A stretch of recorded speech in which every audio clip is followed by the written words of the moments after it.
Bonjour famille, bonjour mes bien-aimés. J'espère que vous allez très bien. Ce matin, je vais parler du sujet d'arrestation du prétendu Jésus Baoulé. Alors, pour poursuivre, je vais vous faire la lecture dans le livre de Matthieu, c'est dans la Bible, dans le livre de Matthieu, chapitre 24, versets 6 à 13. Je lis la parole. Vous entendrez parler de guerre et de bruit de guerre. Gardez-vous d'être troublés, car il faut que ces choses arrivent. Mais ce ne sera pas encore la fin. Une nation s'élèvera contre une nation et un royaume contre un royaume, et il y aura en divers lieux des famines et des tremblements de terre. Tout cela ne sera que le commencement des douleurs. Verset 11. Plusieurs faux prophètes s'élèveront et ils séduiront beaucoup de gens. Verset 13. Mais celui qui persévérera jusqu'à la fin sera sauvé. Alors, mes amis, j'aurais appris qu'un collectif de pasteurs a sollicité les services de la police nationale pour faire arrêter ce prétendu Jésus Baoulé. Alors, vous voyez bien qu'à la lumière des Écritures, ces choses-là doivent arriver. Pour moi, en tant que chrétien, nous n'avons pas à user des autorités, de la police pour faire arrêter qui que ce soit. Pourquoi?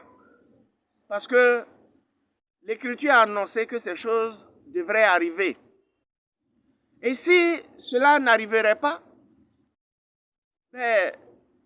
bien au contraire, cela devrait être un souci. Mais la parole du Seigneur dit, dans le livre de Habakkuk 2:3, si la prophétie tarde, attends-la, car elle s'accomplira certainement. Nous n'avons pas à lutter contre la chair et le sang, dit la parole du Seigneur. Alors, pourquoi se lever contre ces choses qui arriveront?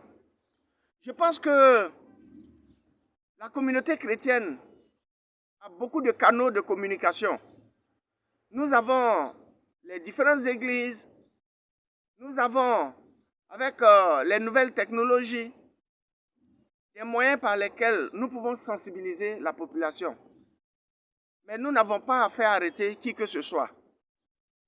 Parce que bien avant l'arrivée de ce prétendu Jésus Baoulé, il y a beaucoup de choses qui se passent. Aussi bien ici en Côte d'Ivoire que partout dans le monde.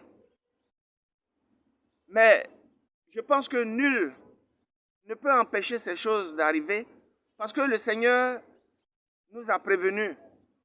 Donc tout ce que nous pouvons faire en tant que chrétiens, je pense, c'est de prier. Prier non seulement pour nous-mêmes, mais prier aussi pour toutes ces personnes qui n'ont pas encore la révélation de la parole. Je prie le Seigneur pour que certaines personnes puissent comprendre ce que disent les Écritures. Et fasse Dieu que les écailles tombent de nos yeux pour que nous comprenions les signes des temps. Parce que le Seigneur l'a annoncé à travers les signes qui vont précéder sa deuxième venue sur la terre. Il ne viendra plus à travers une femme comme sa première naissance. Mais selon la parole du Seigneur, c'est dans les nuées. Et il sera escorté par les anges. Mais bien avant tout cela, il y aura l'enlèvement des élus. Donc, je prie tout un chacun de se focaliser sur ce que disent les Écritures. Il ne faudrait pas que nous nous laissons emporter par la passion et que chacun se mette en prière. Que le Seigneur bénisse la vie de tout un chacun. Merci. Évariste Deki, le motivateur dans les matins de l'entrepreneur. Bonne journée. Bye.